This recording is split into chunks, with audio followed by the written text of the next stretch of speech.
have to get used to change because change is not easy. Yeah, and you know, it's just offensive that they say that there was a public consultation that started 5 years ago, and there was not. All we got was on October 30th that there was going to be a bike path installed based on option number 3 of a report. They had an information meeting on November 30th with several hundred people, 95% plus against the bike path, and we dominated the question period. We couldn't ask questions to the mayor. All we could ask is technical questions, and our questions prove that this bike path is ridiculous and does not consider the concerns of the residents, schools, etc.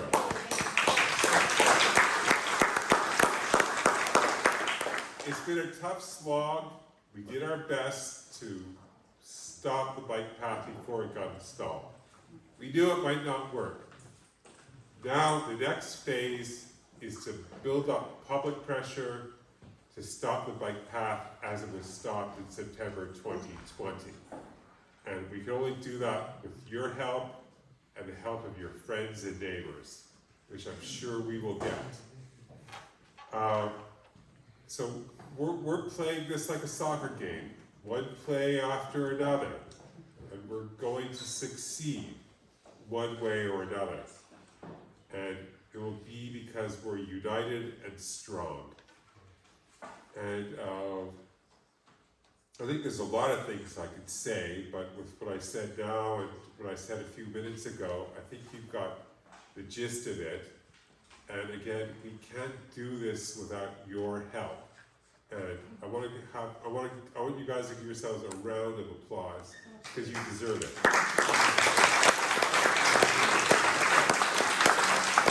So what I'm going to do right now is give up the podium. I'm going to ask Valerie Cassé, our co-leader, to say a few words to you.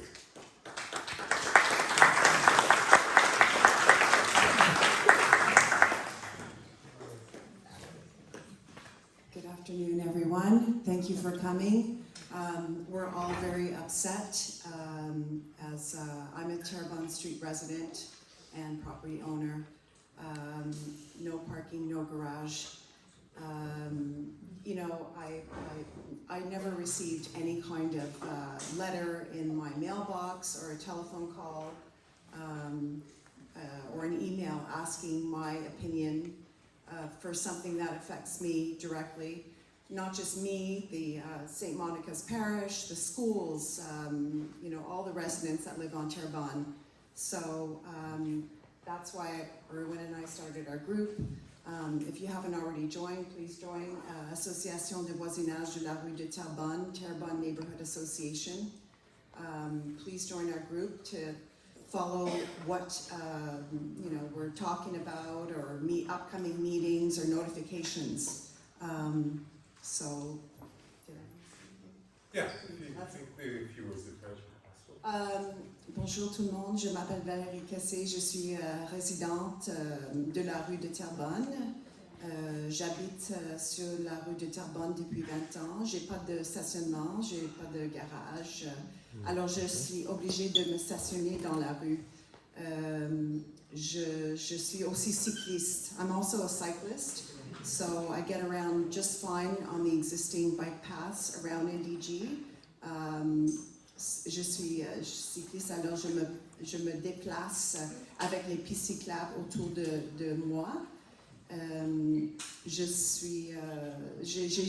reçu par la poste aucun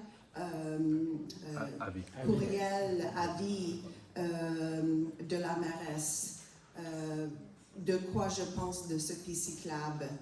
Alors, c'est pas une démocratie, it's not a democracy when, you know, as a taxpayer, you're not being asked your opinion. C'est pas une démocratie si quelqu'un qui paye ses taxes, c'est pas normal. Alors, je me rends souvent aux réunions de la ville, mais je trouve que la mairesse écoute pas my concerns. Alors, mes soucis, merci. Alors, thank you for coming, everyone.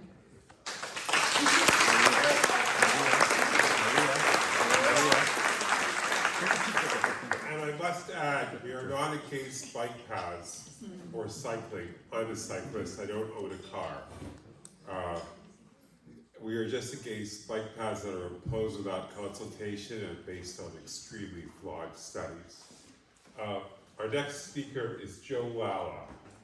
You're the school commissioner.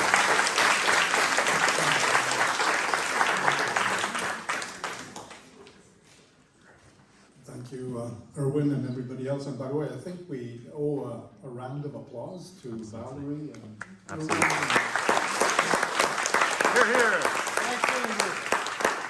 and all the rest of the members of the organizing committee. So Sunny and I decided that since I work for an English institution, I will speak in English, but he works for a French institution, the City of Montreal, so he'll speak in French. Thank you. Again, by the way, congratulations really to all of you. Your turnout is just, amazing. Starting from the very, very first meeting that was held, that Erwin mentioned at the library over there. You turned out in great numbers for the first meeting we had here at St. Monica, for the March, and here we are again. And it's amazing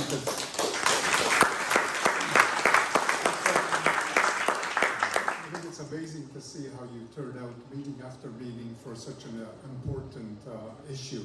So, as the school commissioner, of course, what I have been doing, I guess, behind the scenes, as it were, so I attend virtually all of the meetings of what is called the Governing Board of Schools. These are like the body that is made up of staff and parents, all right? And they actually have real decision-making powers.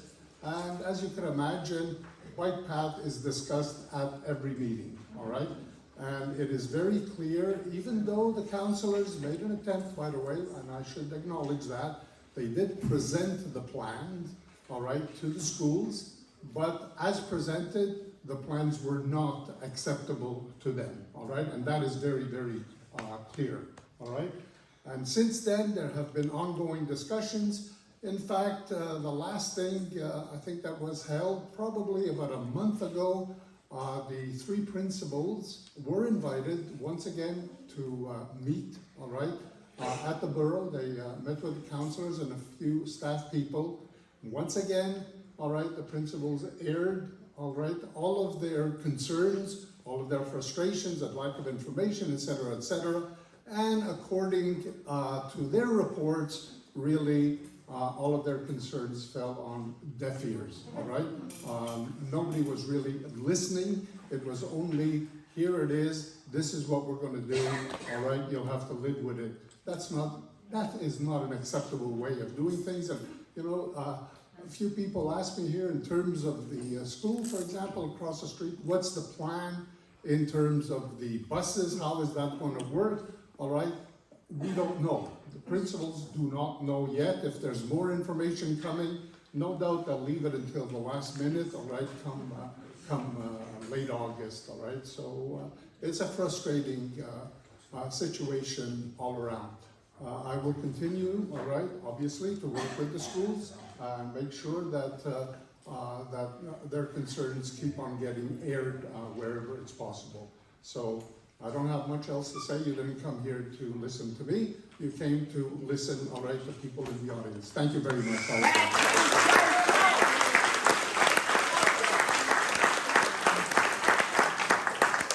Our next two speakers are from the, you want to go first? Are from the church, Claire Keys and John, I forget your last name. Claire? And John,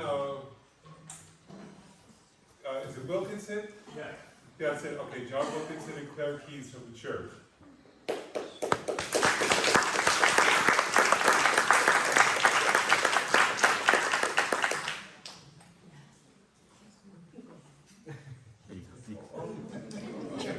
You're next. Age before beauty, is that it? Welcome to your church. Thank you. Welcome to our church. Originally, I wanted to have a prayer session for Valerie, but I was asked not to. But I think we should all remember that we need to really think of those who are against us and to pray for them, because it is important that they know that we still love them, even though we don't agree with them.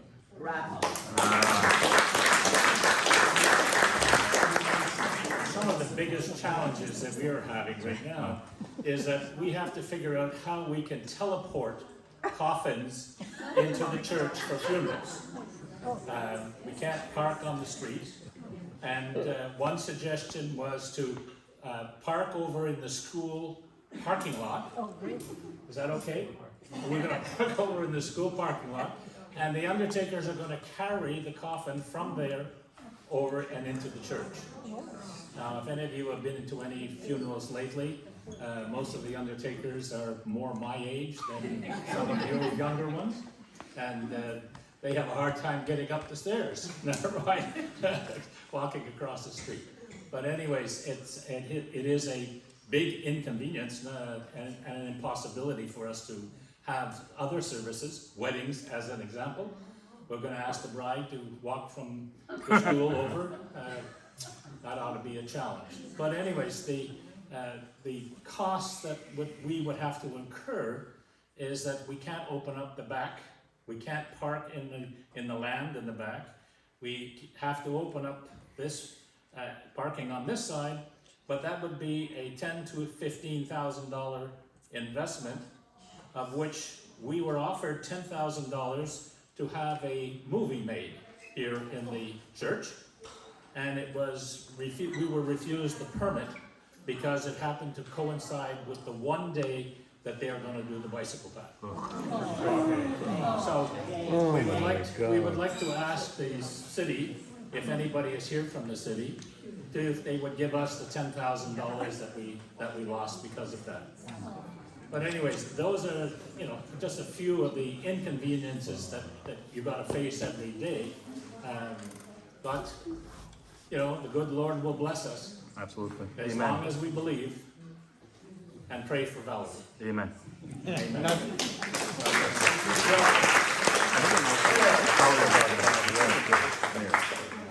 Oh. Just a tad short there, John.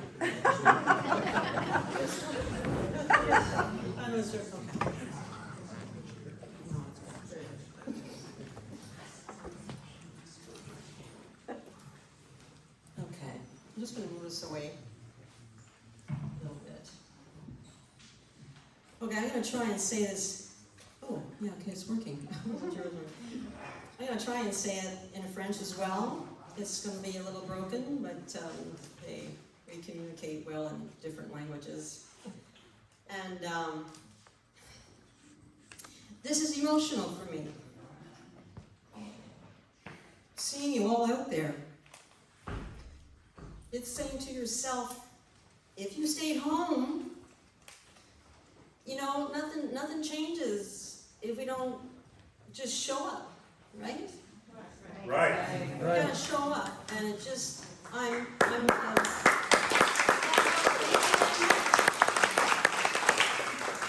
okay. And anyway, so my name is Clark. Okay. Oh wow. Okay. Every morning when I wake up, I am grateful for a new day. A chance to do good. I know living on this planet, the world isn't just about me. And every morning when I wake up, I'm grateful for a new day.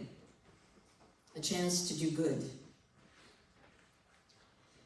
This community I live in isn't just about me. And I'm a biker.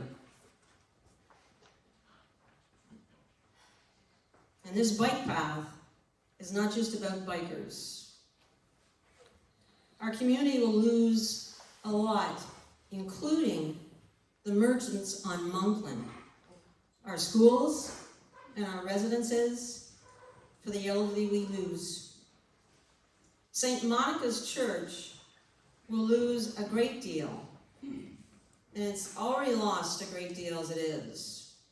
Now, having this bike path, it really jeopardizes the future of his church, where the doors would actually close. Okay? So anyone who supports the bike path, what you're really saying to yourself and to the community that you live in, that you don't really care about your community and what it stands to lose. And God bless everyone.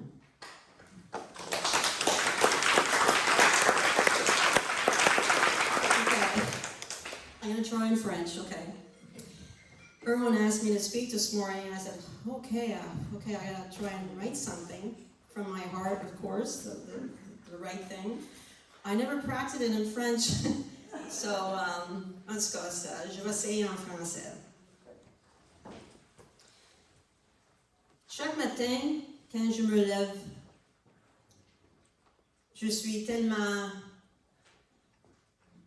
grateful.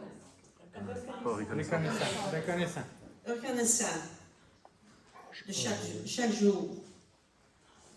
C'est une chance pour faire quelque chose de bon. Et je sais, sur la planète, c'est pas juste pour moi. Et chaque jour, quand je me lève, je suis... Oui, ça, merci. De chaque jour, c'est une chance pour faire quelque chose de bon.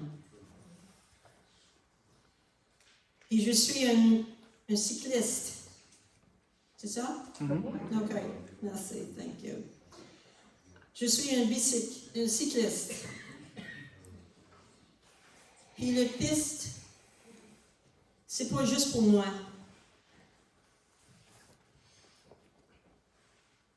Nos communautés, elles vont perdre beaucoup de choses à cause de ça. Puis, beaucoup des commerces sur Monkland, ils vont perdre beaucoup de choses aussi. C'est pas juste ici. La communauté à part, elle va perdre beaucoup.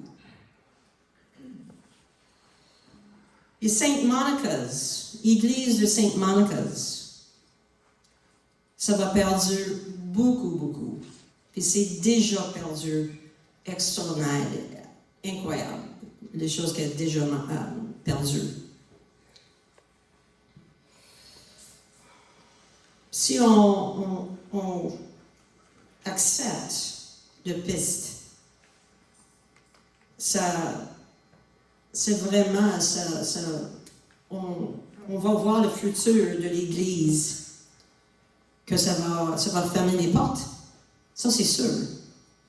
Peut-être pas aujourd'hui, mais si on continue pas comme ça, puis battre, pas comme ça, mais ensemble, c'est sûr l'Église va fermer. La dernière chose, tout le monde qui accepte le piste,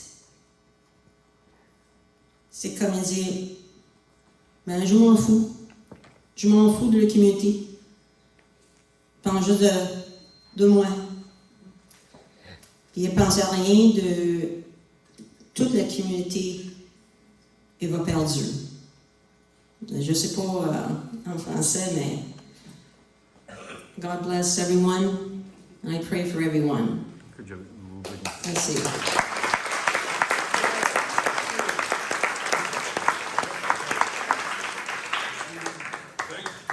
Great speeches all. We're not Cicero, but we're doing our best. And we have an audience here that is so wonderful and positive. So for our next speaker, I'd like to introduce Sonny Morose.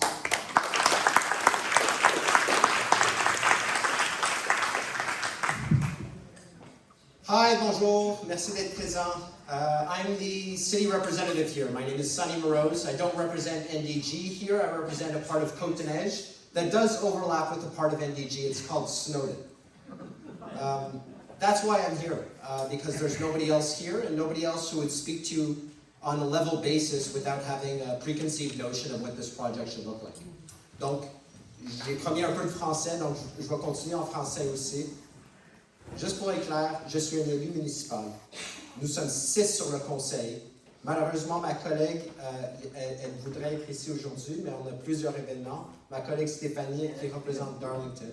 Mais parce que mon district de Snowdon couvre une petite partie de NDG, je voulais être présent pour être certain que vous avez quelqu'un que vous pouvez vous exprimer envers, pour être compris, pour que vos opinions soient incluses.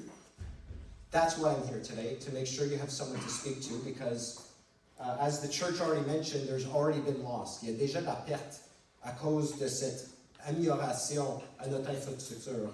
Mais ce n'était pas nécessairement l'amélioration qui était voulue par les institutions de ce coin et par, je crois, la majorité des résidents de Terrebone et des rues avoisinantes.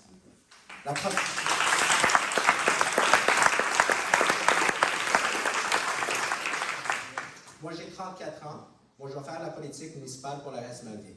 Moi, je veux être certain qu'on a un processus à suivre pour mettre plus d'amélioration à notre infrastructure, qui inclut tout le monde, qui ne prend pas un besoin d'avoir des centaines de personnes dans un church basement pour être exprimées, pour être entendues. Ça ne marche pas. This doesn't work to be a consultative process where your opinions in the multitudes, donc tous les enjeux qui vous touchent dans les différentes façons, ça, c'est pas la meilleure façon à les prendre tous en compte pour être certain que le projet en face est la meilleure version de ce projet-là. So what I am committing to, what I've committed to from the beginning, is working with local residents to make sure that the articulation of your concerns are brought to the right people and so that those issues are included to improve this project. Donc, pour être clair, il y a des personnes qui m'ont envoyé des messages en me disant, vous devez, en tant qu'opposition, je suis l'opposition à la ville, de promettre d'enlever la piste cyclable. Je ne peux pas vous garantir ça tout de suite. Je ne peux pas vous garantir ça du tout.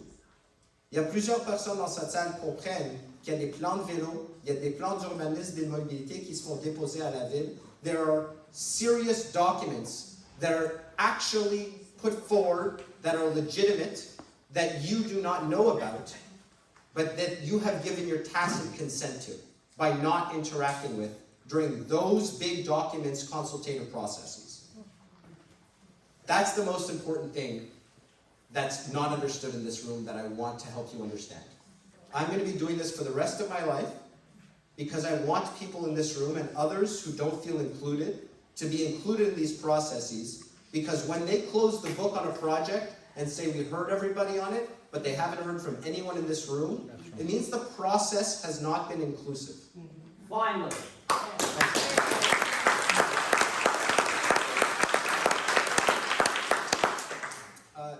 Donc, je suis là pour vous promettre un processus plus inclusif. Je ne suis pas au pouvoir, je suis dans l'opposition, donc je n'ai pas la capacité de faire une amélioration à le système déjà. I can't improve the system yet. They don't like me.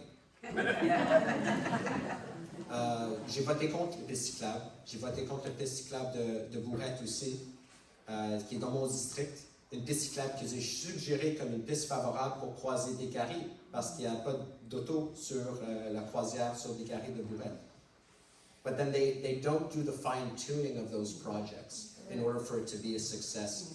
Unfortunately, there was a 55-year-old woman who died on Bourrette last June, and all the information hasn't yet come out about the causes for it. We had to do access to information requests. It took 12 months. It's been over 12 months. I still haven't gotten the full details yet. But a month after that disaster, the borough mayor stated that it had nothing to do with the bike path. It's that kind of arrogance before the official due diligence is done that honestly is concerning. And I've been following all your activity on social media. And honestly, a few people have brought up other issues that are very concerning, given the reasoning that they've given officially for this bike path. Les raisons officielles qu'ils ont fait pour cette piste cyclable, c'est « mais on vous a consulté, c'était l'élection de 2021 ». That's not acceptable as a consultative process when you're removing so many parking spots, changing the quality of life of people on the street, while telling people that it's for them, that it's going to improve their quality of life. And so why not go to everybody and hear everybody's opinion in this room to synthesize the best version of this plan? It's because I believe they had a preconceived idea of what this bike path should be. As Joe mentioned, they literally, in the planning process, created 2 residential zones and an institutional zone. Why do that? Unless you were going to take the institution's opinions into account. But they didn't. There are things that have been said, promises about the institutional changes on this block that have not happened now that the bike lane is put down. So those are false promises. Those are things said but not written down. I'm going to end all my politicking there. And I'm going to get very constructive with you. As Erwin mentioned, last time that the bike path was put down, it was done under emergency measures, and there was no process of consultation. So they made complaints to the Ombudsman, residents from Terrebone. I encourage you to write down your names on the volunteer sign-up sheets on the clipboards around here so that these residents can follow up with you and help you make your complaint again to the Ombudsman. The Ombudsperson in general in Montreal is a place where residents can send complaints about projects that are in effect that weren't inclusive of your concerns. So whether it's, someone mentioned a really bad configuration in front of someone's driveway, where they can't actually leave their driveway, and so that's one thing we will help you, the association, articulate which rights have been impugned that you're complaining under. That's why associating with this group is a constructive measure. So we can't guarantee you that the Ombudsman report will make clear all your concerns, but if 300 reports are sent in, that will be more than half of all the Ombudsman complaints across the whole city in a year. So when those things happen, they get talked about in French media, they get talked about in the city councils, and people start regretting the decisions and start altering them. That's one pathway to go forward. Another one is active campaigning, as Erwin had also mentioned, meaning door knocking, calls, and more public activity. In this room, I'm sure there are plenty of ideas that we haven't tried yet. Il y a plein d'idées ici qu'on n'a pas encore essayé, soit que c'est des appels, puis des porte-à-porte, mais c'est ça que ça prend. C'est la mobilisation, c'est l'action, c'est de parler à vos voisins. Because when the city looks at it, the public information counts as a consultation officially. You can't make that complaint and assume that the quality of the public information session makes the check mark on the consultative process not worthwhile. I'm going to stop. I'm going to speak to you guys afterwards, one-on-one, if you have any personal questions. I'm going to make sure you can look me up, Sonny Morose, and email me directly. All my information is public. I want to end with another constructive thing that we can do. You just repeat what you said. I didn't understand that last thing you said. So you go right to the Ombudsman, but what did you say after that about the process of consultation? So complaining to the Ombudsman is a rather quick process. Okay. We can go to the question period afterwards so that people can ask those questions out. But reporting to the Ombudsman produces a report that is public several weeks after the first complaint. There are already people here who have made their first complaint, and all I would add is that just to be clear as much as possible about what exactly is being done and impugned in your rights. So it's a very clear process if you go on. It's available in English as well. C'est disponible en anglais ou français. Et je vous suggère d'envoyer des courriels à l'association si vous manquez un peu de confiance à faire ces plaintes, parce que c'est un formule plus ou moins long where you have to repeat yourself a few times. Donc, so if you're missing any confidence in that, this association is put together to give you confidence in articulating your concerns. There are a few other places where you can have your interests heard. Social media is a good place. The best thing we can do moving forward is documenting it. Not necessarily with your personal opinion, but I saw her name is Sandrine. She put a post up recently on your Facebook group. She did. Where she just showed her concerns about the current configuration and her own personal confusion about where her concerns lie. That is important, where you take how you feel about it, your experience with it, and you articulate it through an expression of how your rights are impugned, or how you don't feel like you were consulted. And the strongest thing that the Ombudsman made clear is that people with reduced mobility options need to be included in the process when infrastructure is changed. And it's clear that a lack of adjustments were made in order to include that. There's a lack of débarcadères in front of the Mackay Center, as I think that Joe touched on one of the biggest issues, which is there is no plan for what this segment of the street will look like at the start of school. For those who are teachers, I need to stop talking, otherwise I keep talking. You know, I want to make sure that you guys have a space to be heard. Social media is going to be a place where the association will create an account and a place where you to send any of your videos directly, so that you can articulate to the media every time you see something that it's not just your experience, but a collection of experiences. That's different than the Ombudsman thing. So those are two different paths, making your lived experience understood to the wider audience through video, and there will be local members of the group who will reach out to you, reach back out to you, come videotape you at your door or where to see the problem. If you tell them you see your problem, hey, I need you to be here at 7:30 on Tuesdays, you won't believe what's happening. We will send somebody to make sure that that's documented so you don't feel like it's all on you. This group is to reduce the stress on individuals complaining, and grouping your issues together allows it to be better heard, whether the Ombudsman, through social media, or through public action, and that comes last, because this is the last part I'll talk about. You guys have mentioned it on Facebook. I'm in the opposition, and I'm not necessarily promising to remove the bike path. And some people are concerned about that. They feel like there's not enough being done to hear your concerns and articulate them. The future will have more bike paths. Look up, if everyone will do one thing to understand why I'm saying this to a group of people very angry about a bike path, it's called the PUM 2050. It just got deposited last month by Valerie Plante's team. And it's the 2050 plan for the city, about what the infrastructure will look like. So if you're actually concerned about this, you have to understand that there is a massive change of orientation with urbanism and mobility being paired together when they used to be two different plans. There are good things in it, but if this is the first you're hearing about it, that's a big problem. So you need to participate in the process too, so that's the third part, where this is a bigger issue of how the city is going to look. I want everyone here to continue to live in this city and contribute as you have for decades, and I want you to feel like you're being understood of what your needs are, and for those needs to be included in the plan. So in the opposition, that's as constructive as I can be when Valerie Plante hates you. She doesn't even use my right last name anymore. She uses a different last name as a slight. I'll take it. I'll take more. I'll take all the shit that they have to give me in order for your issues to be brought to the forward. Because that's what all I'm good for as an opposition council.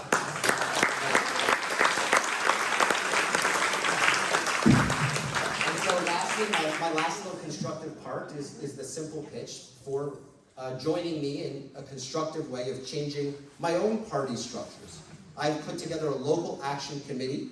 Yes, it's partisan. Yes, it's political. If you don't like partisan municipal politics, it's not for you. But if you want to make sure that my party's platform is reflective of ideas in this room, I offer you a democratic process, a nonpartisan process within the structure where you'll be heard and understood, to make sure that there's a subcommittee just for NDG issues, and you can join and participate and write the next platform for Côte-Neige NDG's Ensemble Montréal party, because right now we have a few members, and most of them are members who have already signed up from this group. I want to make sure that NDG participates and be heard, because I represent Côte-Neige NDG. I'm doing this already in Côte-Neige, and I don't see it being done in NDG. So that's my real partisan push, is I offer you the same thing I offer people in Côte-Neige, which is a place where you can discuss. We gather in church basements, in community spaces, we fetch, we tell our problems to each other, we make sure that there's a valve where your concerns can be released, your steam can be let off, you can be understood.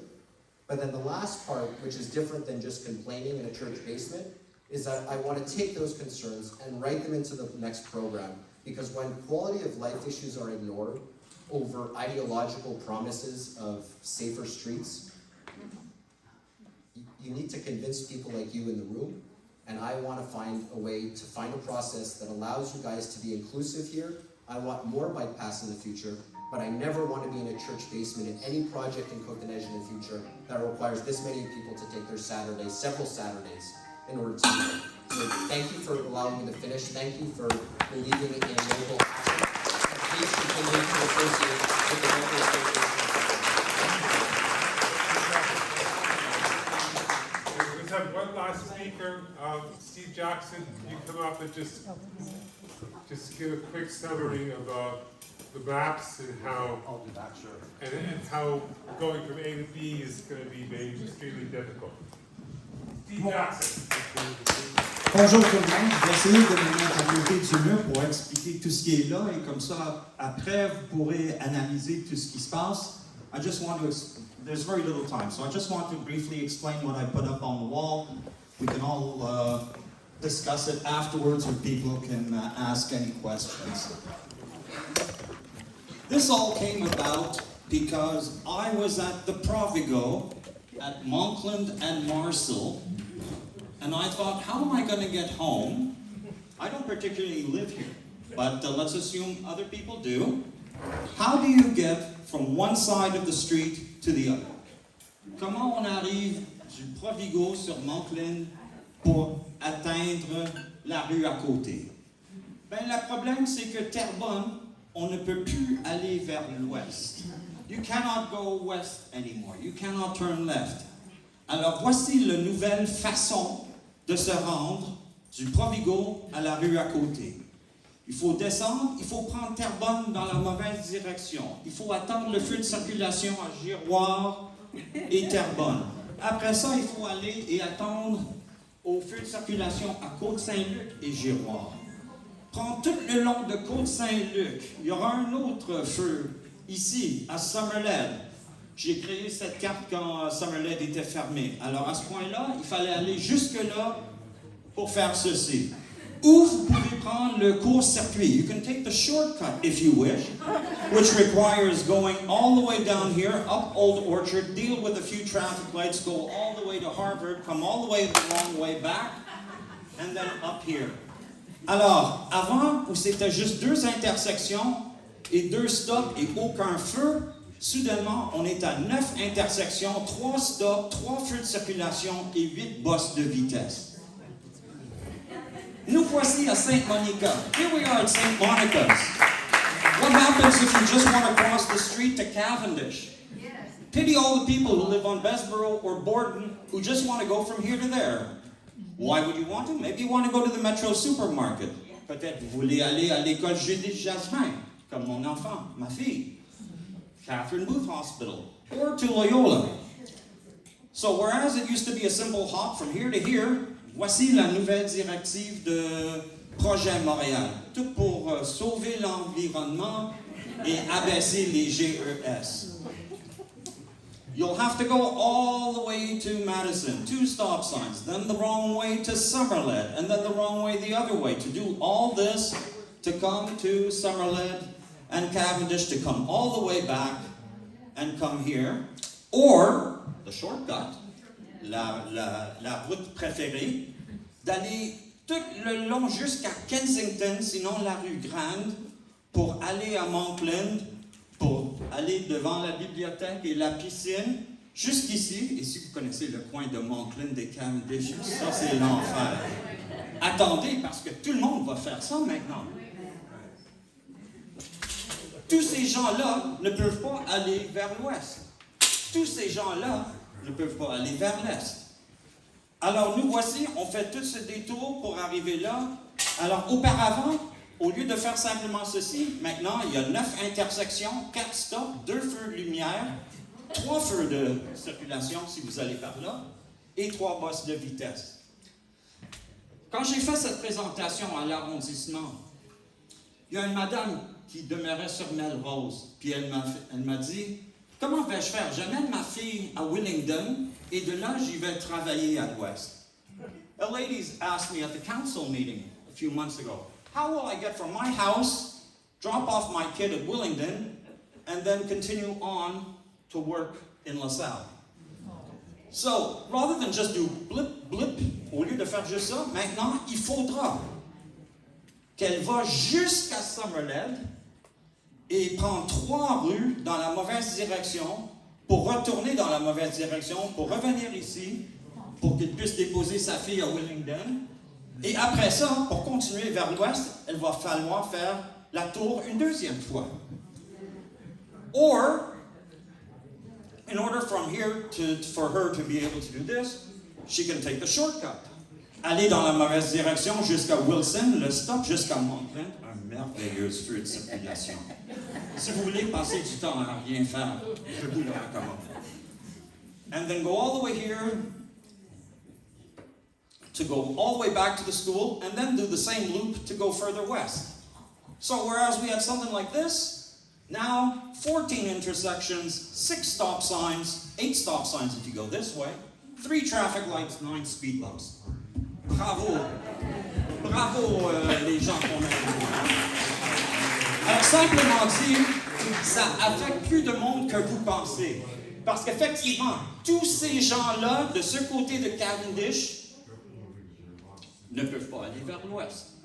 Tous ces gens de ce côté de Cavendish ne peuvent pas aller vers l'est. Vous êtes condamnés à être sur Monkland ou Summerled. Et ça affecte pas juste tous ces gens-ci, ça affecte tous les gens au-dessus, en bas et au-dessus, parce que eux autres veulent prendre la rue. Concernant Terrebone et le manque de stationnement, notre mairesse, Gracia, elle a dit à 2 reprises sur la radio, ne vous inquiétez pas, la rue Summerled était fermée l'été dernier pour la construction, et même cette année. Et eux autres n'avaient pas de misère. They didn't have any trouble parking on Summerled when it was closed for construction. Ben voilà pourquoi, j'ai compté. Il y a tout en noir, c'est les numéros d'adresse. Toutes les rouges sont le nombre de stationnements privés. There is so much space and so much private parking for people in Summerled. Whereas here on Terrebone, ici sur Terrebone, il y a 164 adresses et juste 42 espaces de stationnement privé pour tous ces gens-là. Votre mairesse vous dit, stationnez sur Summerled. Ou sinon, elle a recommandé que tous ces gens-là, ici, stationnent sur Summerled pour que tous les gens sur Terrebone puissent se stationner là. Je finis. Si vous avez des questions, on peut en discuter plus tard. We can always talk about this later. Thank you.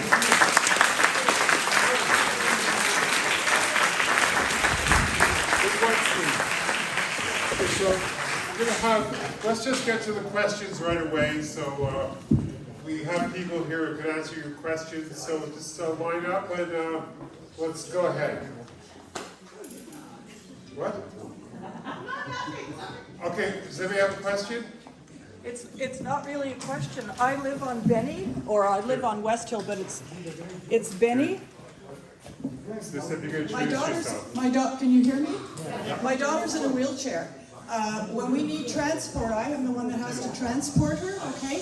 Most of the people, I live in the old Monkland High School. It's all seniors there. An awful lot of them have wheelchairs, walkers, they need transport adapté all the time. To go to the CLSC at the corner of Monkland was 0.7. Turn left, turn left, turn left, you're at the CLSC. The new thing is going to be going all the way to Kensington, then to Sherbrooke, Monkland, all along Sherbrooke to Cavendish, then down Cavendish and along Monkland. Instead of it being 0.7 kilometers, it's now going to be 2 kilometers. Wow. So the city wants to get rid of CO2. They've now added more CO2 because it's more gas to be able to go that far. And to go to the CLSC, which a lot of people have to do, especially in our building, the one that's in Cavendish Mall, we're going to have to go east, to go north, to go west, to go there. At Concordia, There's a program there at the end of Terrebone, Transport Adapté again. The program is for people that are handicapped, like my daughter. She used to take that course there. And they're going to have to stop. They're not going to be able to, transport's not going to be able to take them all the way to the building where they have their courses, because they're not going to be able to do a U-turn and turn around and come back. So they're going to have to let everybody off early and make all these handicapped people go even further by walking or whatever, or in their wheelchairs or whatever, and that's going to be even better in winter. They're going to keep this bicycle path free for everybody in the winter, and we can't get them. I have been phoning the city all winter, getting them to shovel the snow away from the path to use the Transport Adapté. We had one guy who does the transport had to literally lift a lady with her walker over the snowbank to get her into the transport, because the city didn't bother shoveling it away, and yet the signs are there showing it's you know, for wheelchairs. Now we have to turn right. I ended up turning left, and it wasn't until after I started turning left that I realized there is a sign up there saying you turn right. It's almost covered by the tree branches. You can't see it. Thank you.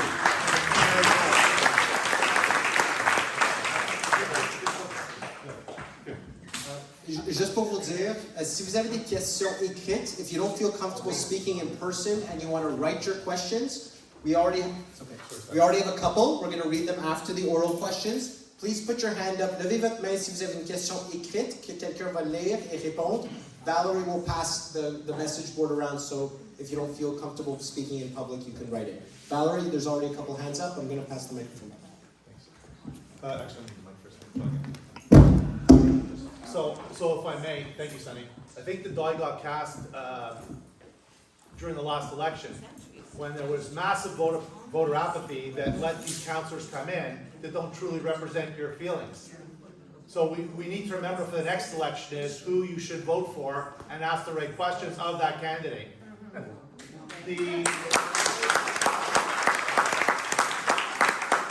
might be mistaken, but I believe that this path was approved 3-2, correct, in this borough, at that borough meeting? So one more councillor would have defeated that. Actually, no, we need 3 councillors that are there, because if there's a tie, the mayor has the tying vote. I'm gonna get to the mayor in a second. The mayor doesn't get it. Okay, sorry. Okay, I'm back to my point. There we go. So one councillor would have changed all this, and we could have been at a barbecue this afternoon. Sonny stole a lot of my thunder, but he's brought up great points, if I may. Well, you have. I think we need to be unified and on a point, and I'm not saying that we're not, but I listened to the mayor, and the mayor of our borough, and she seems to keep hitting on a couple of points. If I may, we need to be, I'm not saying we are, but we need to be very defined in what our issues are. I guess if it's parking, it's mobility, whatever. We can't be all over the map and we need to have a consensus so people will listen to us. If we're arguing about too many different things, I believe we won't have strength in numbers. That's just a We could put down all our concerns, prioritize them, and make sure that we argue them successfully. That's not a criticism, by the way. I'm sorry. I'm just saying, to me, it seems that I heard her on CJD and she kept coming back. It was great. The moderator was very strong in bringing her back to a couple of points, and she went ballistic because she kept saying, I'm answering the question. He kept saying, well, no, you're not, respectfully. And when she got off topic, it was like, we're over here. I think if we can stay on topic with a handful of points which are salient, we stand a lot better chance of getting our voices heard. That's just me, just an opinion. I was at that meeting, that council meeting where we were told what was going to happen, the consultation, and I remember the guy from the traffic study going, oh, well, the parking, the this, and that. Nobody talked about this. They didn't even know that there was dead ends to the streets, etc. And this has actually manifested. We have cars, I'm on Mariette, we have cars driving up and down our street to go north, to go south, east, to go west. It's ridiculous, it's not acceptable. I believe we need a safe bike path network in this city, but this is not it.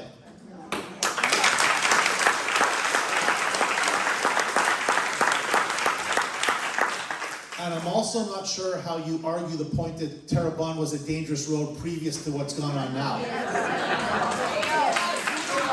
Exactly. But again, I don't know how to argue that, so I'm gonna submit. I'll tell you how to argue that. Oh, there we go, perfect. The city of Montreal did a study. They said $200 and some thousand. They hired some city planners, and they did a 352-page study, which I read.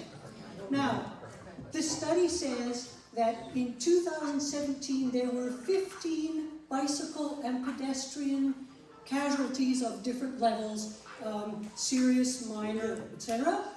And over the years, the number of pedestrian and cyclist casualties have decreased every year. So in fact, there were fewer pedestrian and cyclist accidents last year than there were 5 years ago. And this is in the city's report. Yes.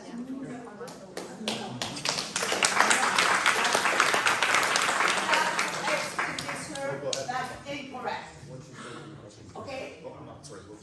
I work at St. Monica School. Okay.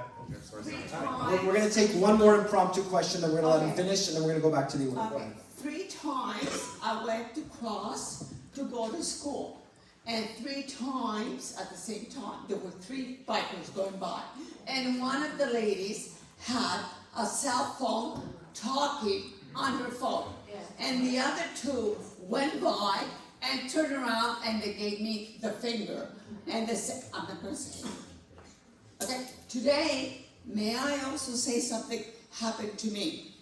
While I was going to Moncton to go to the bank there, 4 bikers were biking on the car lane, not on the bike lane. And I told them, why aren't you on the bike lane? They also gave me the finger. On the way back from there was 2 ladies with dogs. They also were walking on the car lane. And they said to me, what is your problem, lady? I'm just walking. But why are you walking where the car's supposed to be going? So what in the world are we doing here? They have the bike lanes, right? Why aren't they using the bike lanes? But we're arguing the same thing. I'm saying previous to the bike lanes. I'm not saying now, I'm saying previous to. I'm not in the Right now, I understand.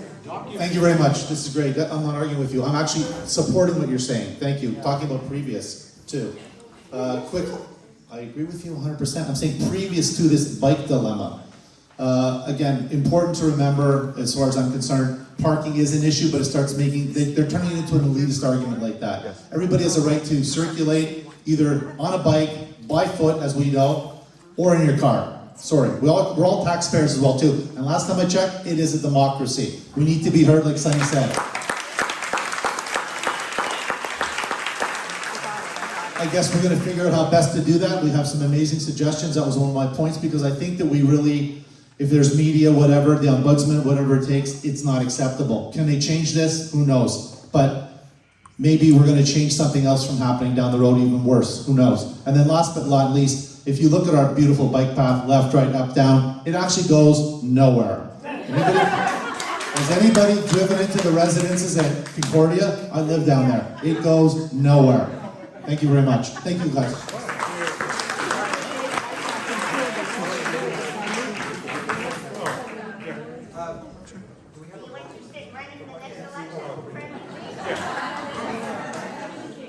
Good afternoon, everyone. I'm going to speak in English. If anybody needs translation, please come and find me. My name is Sandra Bannon, and I'm a school teacher at St. Monica's. I've been there for 17 years now.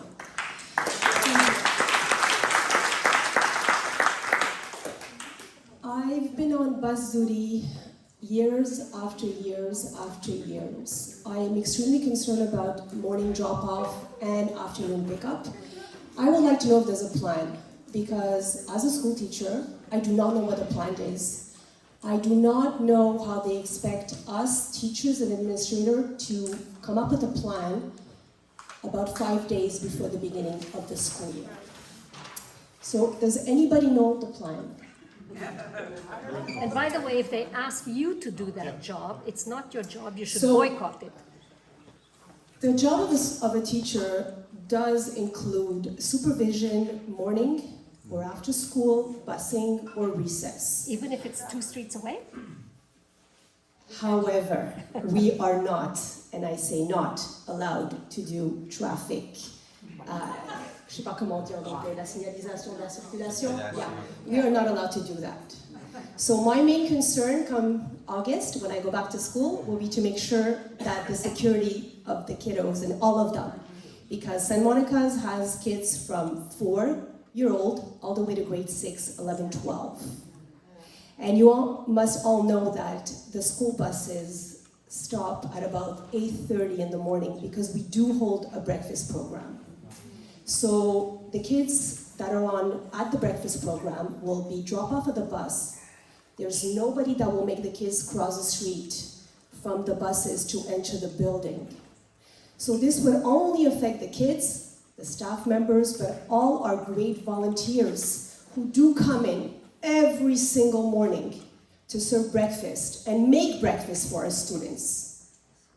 So if anybody has a plan or knows the plan, please come and tell us, teachers.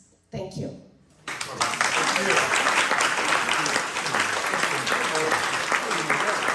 just want to say that's important information. I just want to add, we have a steering committee and we would welcome volunteers on many levels. So if you'd like to contribute on a higher level, please let us know. We have sheets here, we have Bill, whatever the word is. Volunteer sheet. Donate. Yeah, okay, so. Anybody interested, we have a volunteer sheet. Yeah, so maybe you could, let's pass it down again, just make sure everyone does that. So, we have our next guest speaker. Not speaker. Hi everyone, my name is Rosa. I'm a resident of Belmore Avenue, between Terrebone and Sherbrooke. Sorry, can you hear me? So, resident of Belmore, between Terrebone and Sherbrooke, so on the street where there is a daycare located and next door to Loyola campus. And I can't wait for fall classes to be in session when we're going to see all that traffic coming down Belmore. You'll forgive me for making assumptions, and please keep in mind that I'm not a youngster myself. I'm pushing 59, but I can't help but notice that the I think, general population is middle-aged to senior. And I'm wondering if there is an argument to be made for stating that this plan is ageist, and it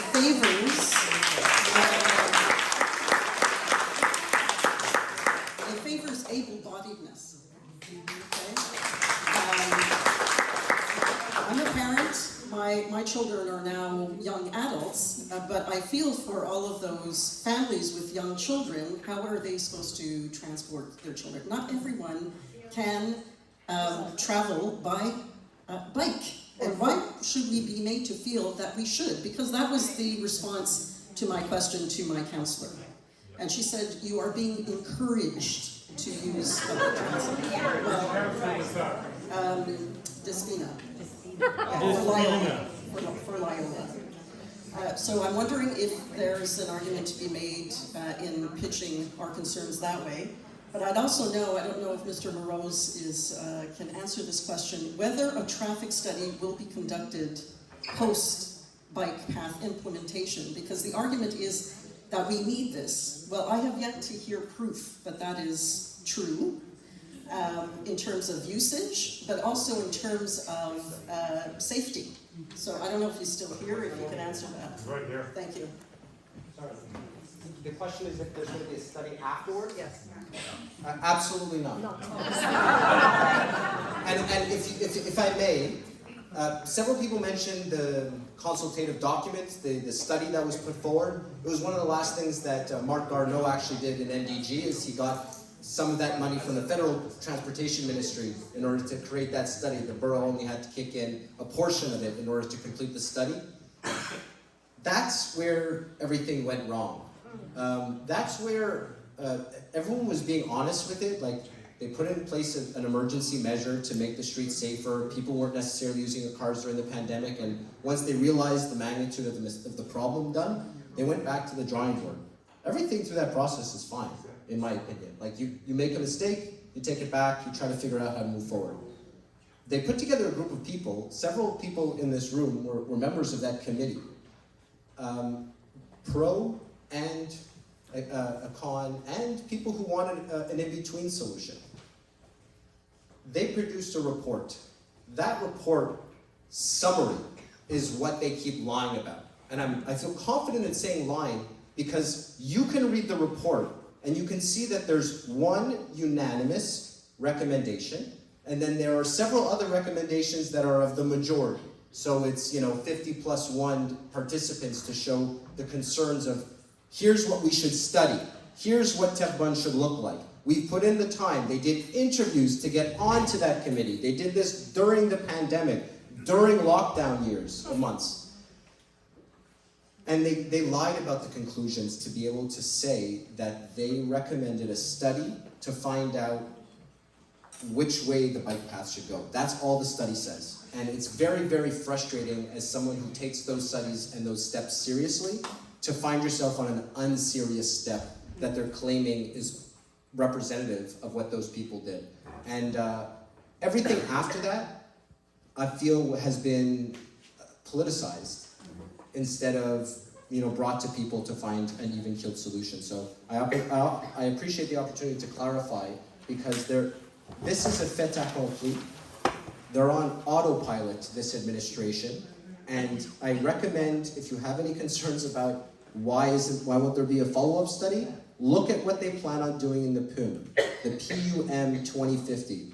Google it when you get home, PUM 2050. There's a consultation this summer and fall that will make this the expected standard for most major throughways that they want to develop through. So thank you for the opportunity to clarify. Hi, my name is Sue Elmsley, and I'm a CEGEP teacher and a resident on Terrebone. When they used Naomi Klein's so-named shock doctrine in 2020 to put the bike path in because we were in a pandemic, that was a real problem for us personally, because I have a son with a disability and we did not have a driveway. It was such a problem that we put a driveway in at our own cost, so that would never happen again. But I'm still eager to advocate for people with disabilities, and on the sort of intersection of accessibility for all, regardless. Accessibility is the key issue in my estimation, because there is the Commission des droits de la personne et des droits de la jeunesse for Quebec. All major institutions, including Concordia and McGill University, have policies in place for accessibility and processes to follow. If, for example, you need accommodations because you don't have a driveway and you do have a disability and your deliveries cannot be brought to your house that you need for your health, then you have a claim. And in fact, I would like to know, my question is, does the city itself have a process or protocol for people with disabilities? Because they did not when I tried to make my claim. In fact, the Commission des droits de la personne et droits de la jeunesse threw out my claim because I did not proactively send a note from my doctor when they did not request it. So there has to be a web-based protocol for people when they wish to say, look, this is interfering with my health and well-being because I cannot have access, and that's impeded. And that's true of the parishioners of this church who cannot access the church because the pathway is blocked because of the bike path. It's true for young people who cannot safely cross the road. Anybody who has to put in a driveway or have access, and is out of their range should be supplied funds by the city. If they have a process, that happens. And that's my question. I think, and my comment, I think that is the question they cannot ignore. They have not consulted people with disabilities in their process, and they need to do that by, federal law.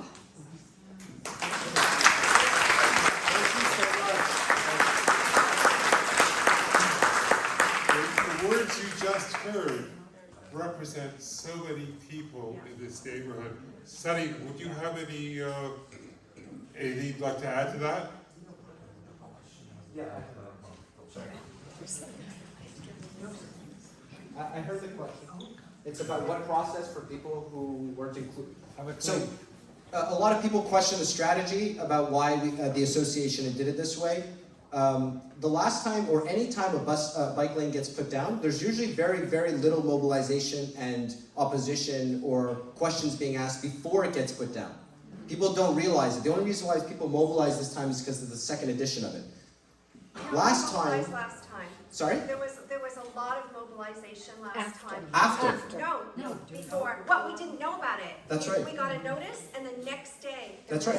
That's what I mean. That's why I'm very impressed with what they've done so far before it gets done. Because municipal politics is awash with apathy and people not necessarily understanding where to defend their rights. So I appreciate the question of where do you defend your rights as somebody with reduced mobility? It's at the Ombudsman's office. Is there a form that you fill out? Yes, it's online. Please send your doctor's note here. Yes. And what part of the rights and responsibilities of the Charter of Montreal are being impugned under? Because I contacted the ombudsperson and nobody ever sent me the link. But see, that's why I'm here, because the system isn't always clear and not necessarily responsive when you ask outside of the French language. So I understand. I wrote in French. Thank you for taking the time. You could use DeepL, a website that translates things using very good language, or Traduit. These are good ways. I speak 4 languages now. You have to try. There's a form. It's online. You can fill out online in English if you'd like. And please email the association so that they can lend their expertise to make sure that your points are included. If you have a question, we have a lineup over here. Just to follow up what was just said. Sure. She was asking if there's like a legal means in terms of disabilities and rights. Is there any possibility to go through the Human Rights Commission? You can try through the Human Rights Commission, but it's a municipal process that is well documented. Like they have a lot of the explanations as to why this bike path makes things safer for all users of the road. I know people laugh at that, but you need to counter that argument with facts, not just why you don't like the 15-minute city. And why, no, seriously. It's this lack of structured argumentation that allows them to do things. And what I'm offering you is someone who takes these arguments seriously. One of the best ones someone's brought up for this bike path is, it will lower the value of my property. I looked into that argument deeply. There's a lack of studies and information about the impact of bike paths across different infrastructure improvements, but the majority of the studies that I found support their argumentation. So when it comes to people with disabilities... No, you have to hear this because the ombudsperson is a last resort, recourse for those who believe that they are adversely affected or likely to be by a decision of Ville de Montréal. The Ville de Montréal does not have a process for dealing with reasonable accommodation requests. This is a last resort. Yes. That's what I'm talking about. Like every other organization, they need to have a first. If you have a reasonable request, these are the steps you take. And they don't. I completely agree. I got elected in 2021. I'm on the Social Development and Diversity Committee, and I make these statements specifically about people with reduced mobility. I apply for organizations, taking my personal time to make sure that university accessibility is applied both for businesses and for institutions on a regular basis. I can keep going, that'll bore most people. The city actually is the one that puts together the ombudsman process. It's an independent... Last resort. Absolutely, but it is part of the City of Montreal's processes that are independent from la Ville de Montréal so that you can have an independent evaluator of the city's proposals. It is not perfect. It is not something that will stop the project. But if a lot of people complain through this process and make it the #1 issue on their annual report, they can't ignore it. Because they ignore so many other things that when you push it up their complaint list, they can't ignore it. We just did the Vérificateur Général one, where it shows any contract over $100,000 that didn't meet its standard. And that is a way of showing we shouldn't give those kinds of contracts out again. Or we need to improve the processes of inclusion through the creation of bike paths, which ultimately is the best way of doing this, is by taking this as an example and saying, this is not the right way of doing it, and actually explaining how to do it constructively and not just being against bike paths. You don't have to explain how to do that. Actually, I did go to the Human Rights Tribunal and that my human rights lawyer said they do not want, the city does not want to deal with this disability issue. And that's why, unless I went in front of the media every day and shamed them into it. You don't have to, I'm going to stop you to allow more questions. I really appreciate your passion. That's the vector. They don't have a process. It can't be the ombudsperson. That's always what one has recourse to through any organization or university for a last resort, not a first place, a gateway for people who have reasonable accommodation to make a request. I'm done now. Well done. Thank you.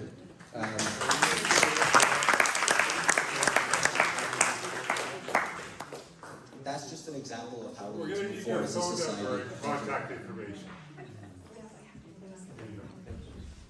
Hi again. Just for fun, how many people here, if you don't mind raising your hands, how many people here drive a car? Holy smoke. Boy, that's a lot of people.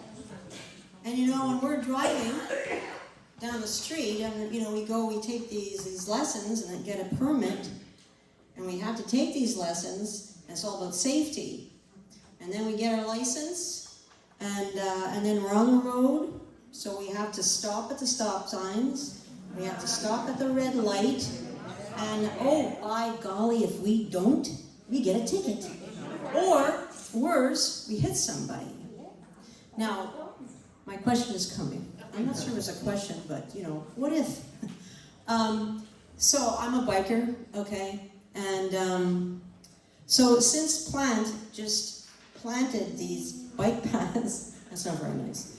Since Mayor Plant imposed these bike paths, you know, I don't know, over the years, even before this bike path was happened, I have also almost so many times gotten almost hit. Crossing on a green light, me crossing on a green light, and all of a sudden I really had to jump out of the way because a biker refused to stop at the red light. And I'm telling you, I don't know how many times I really had to really jump or else I would have been hit. And they didn't stop to see if I was okay. So here's my thing. If Mayor Plant insists on putting these bike paths, and oh, we're talking about safety and everything like that, then I don't know, it makes sense to me that then she would, because, you know, I'm sure you've seen the police on bikes, right? And especially during the summer, they're out patrolling, I see them everywhere. So I really think that, well, if we have to, as drivers, have to stop and follow the rules because of safety, then Mayor Plant has to, not if, well, we'll think about it, then the Mayor Plant has to impose the police on their bikes that if they see bikers going really fast and just do not care about the signs, they go through red lights, they go through stop signs, then we have to have a police on the roads, on the bike paths, watching for them and making, and if they go, then they get a ticket as well. I mean, it all makes sense.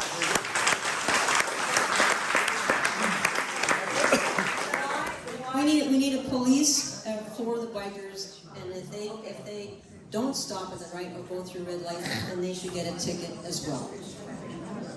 Thank you, Claire. Yeah. If we can give Claire another round of applause because she gave a really great statement at the beginning. Thank you, Claire.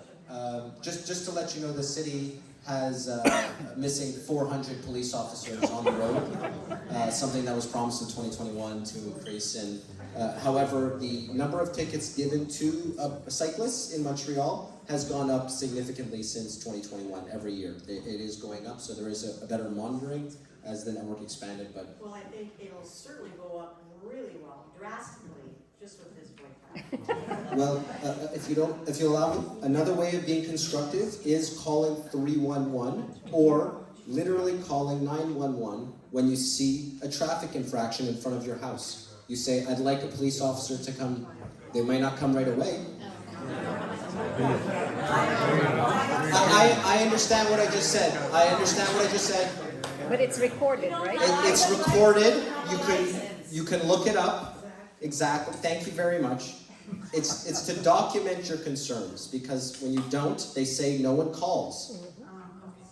If you'd like, what I support in Chinatown, we could potentially do in the area too, which was create a secondary independent helpline that you can report when you've called the police. Because in Chinatown, the response rate for non-emergency things can be over an hour and a half, and that incident isn't recorded. So they created the Golden Dragon program that allows people, there's QR codes across Chinatown, that when they say call the police, but then also let us know that you called the police so that we can record the incident as well. Because even if it's not a crime, the incidences are indicators of further crime, whether it's bad behavior or hate crimes. Thank you for allowing me to do that. I'm sorry. Thank you. I'm sorry, please get in line if you want to ask a question. Please.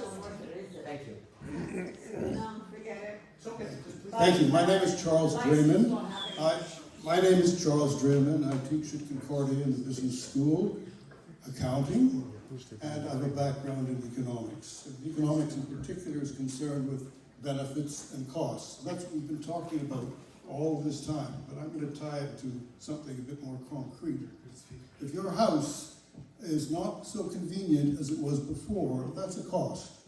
And the market will reflect that in the value of your house if you try to sell it. That's not a good thing, but if you're not going to sell it, that shouldn't be a problem. In fact, there may be a small benefit if you're not going to sell it, because the valuation of the house should go down and your taxes should go down.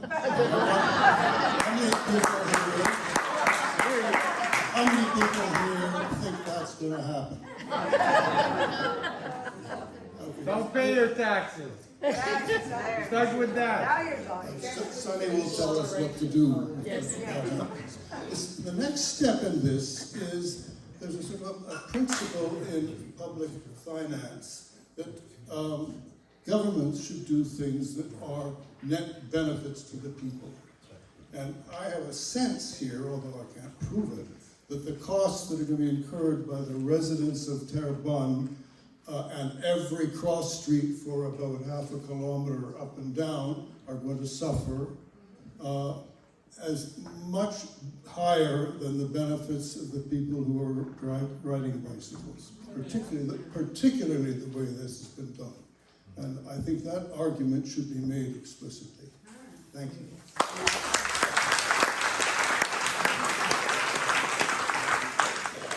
Hello everyone, my name is Marc Perez. Bonjour, hi, and Gouet. Mon nom est Marc Perez, that's English. Who wants to hear my question? Okay. So, my name is Marc Perez. I am a resident of Côte-des-Neiges and DG. I went to every single borough meeting ever since I ran in the last political election. My interest in our local democracy has shocked me. So I got more involved.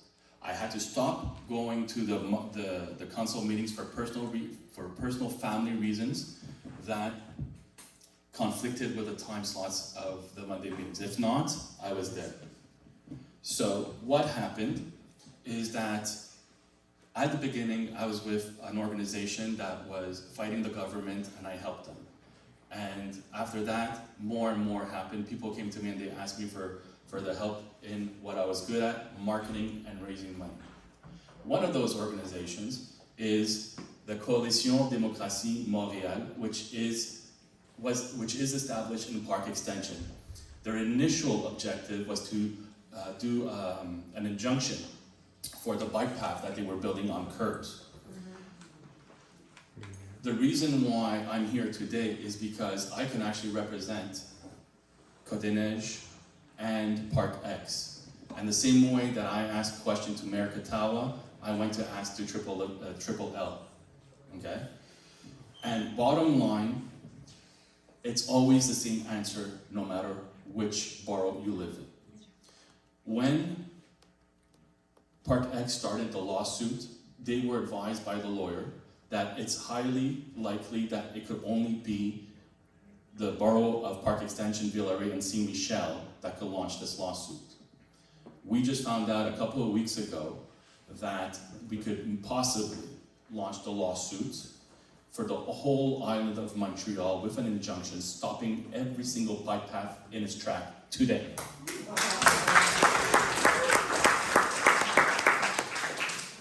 So, the reason why I say possibly is because there's been a lot of, like you, the reason why we created the Coalition Démocratie Montréal as a non-profit organization is because we found out that there's a process in place from the city that has to be followed.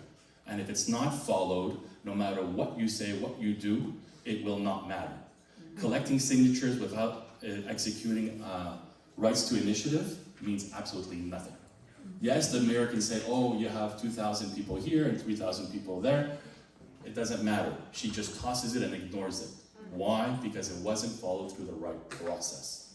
So, we decided to create this organization to advise every Montreal citizen of what the right process is. I applaud Erwin and Sonny Morose's effort in bringing everybody here today. They've done an excellent job at that. And their idea is to go to the ombudsman, which is fantastic. And I didn't know about that. Now I learned it, and I'm proposing it to the coalition to also include that in their arsenal of steps to take. Do I know everything? Absolutely not. I was never meant to be a politician. I just got involved because of what was happening with Bill 96 and 40, bingo, and all those other numbers. So, with that, we met with the Business Association of Park Extension because we're missing a bit of money to launch the lawsuit. The cost of the lawsuit is $50,000. Our lawyer said that if we go with $25,000, he can start the process. Now, I know a lot of people are going to say, oh, the lawsuit's not going to work, it's not an option. My advice is, we have to attack from all angles. The ombudsman being one, the lawsuit being another, the rights to initiative would have been good, but we're going to find out if there's another bike path that's being built somewhere else that hasn't started, because the conditions are, number one, you can't start a rights to initiative if a tender has already been made. So that means the moment that they're looking for somebody to do the construction, you can't do the rights to initiative. And the second one is if work has already started. So those are like the two conditions. I know there's a third one, but I'm gonna have to do a little bit more research on that. So why am I here is because I'm here to tell you that we are looking for plaintiffs. We're looking for stories. We're looking for any newspaper clippings that you may have, like the young lady with the child with special needs. Things like that we're going to need for the lawsuit. And the second thing that so returning to that meeting of the Business Association, I asked them and the lawyer, the biggest issue was raising money. And I said, I'm good at raising money. And the lawyer that we're using is the Metro Bergman office, who also is taking care of the Task Force on Linguistic Policies lawsuit against Bill 96. Guess who raised the money to launch that lawsuit? Now here's a kicker. Guess who raised the money to push the injunction? So, it's not a coincidence that now Park X is coming up to me and asking me for advice, and I'm being on board with them. And I tell them, I believe in your cause, and I will put my name to it. So much so that I am one of the 3 founding members on the official documentation of the Coalition Démocratie Montréal. If you go to our website, I have business cards that I could give you. You could go and listen to the interview that I did with CJAD. What I said, and I'll repeat to everyone, and anytime, I am not anti-bike path. I'm anti the way they implement it. Yes. Okay? The fact that they use 2 bike paths and there's no more space for parking, I said it before and I'll say it again tonight. Remove one of the bike paths, leave it for parking, and put the counter direction of the bike path on another street. Another one, if that's not feasible, and we mentioned Bourrette. Bourrette, there was an incident there. The mayor of Hampstead removed his side of the bike path immediately, and he called for an investigation which Mayor Katawa has refused. Now, Mayor Katawa. Just Mark, we have a lot of people speaking, so. Not a problem, but this is important. Does everybody mind if I talk for a few more minutes? Well, actually. Okay, thanks. This is not a political speech for yourself. Oh, okay. Sorry, Mark. I'm not political at all. Did I say anything about political? So the thing about Mayor Katawa is that she went on in one of her sessions that's recorded, and we have the video. She said that the WEF, which is the World Economic Forum, basically said that we have to reduce the number of cars in the world by 75%. Our own government, Mr. Fitzgibbon, said we have to reduce the number of cars in Quebec by 50%. So all these initiatives are not are done by design. So what? Thank you. Yeah, we need we have enough more people. Perfect. So the last thing that I want to say, I'm finishing now. I'm out. We're leaving. So the last thing I want to say is we need plaintiffs, we need money. Go to our website. And we are going to do whatever we can to stop all the bike paths on the island of Montreal. Thank you. Thank you.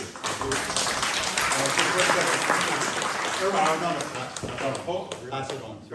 What's it? Andrew, we are awaiting information from the Park Extension Group as to the viability of a lawsuit. Once we go through that and do the proper study and ask the proper questions and get the correct information, we will then alert our members as to whether it's viable, and if so, whether you should donate money. Until then, let's just keep it as is, and we will focus our efforts, and if you have questions for them, put it through us, and we will deal with it that way. We have not asked you for money, and we will only do so when we feel it's viable. Why are you gatekeeping the information? Sorry. Go ahead.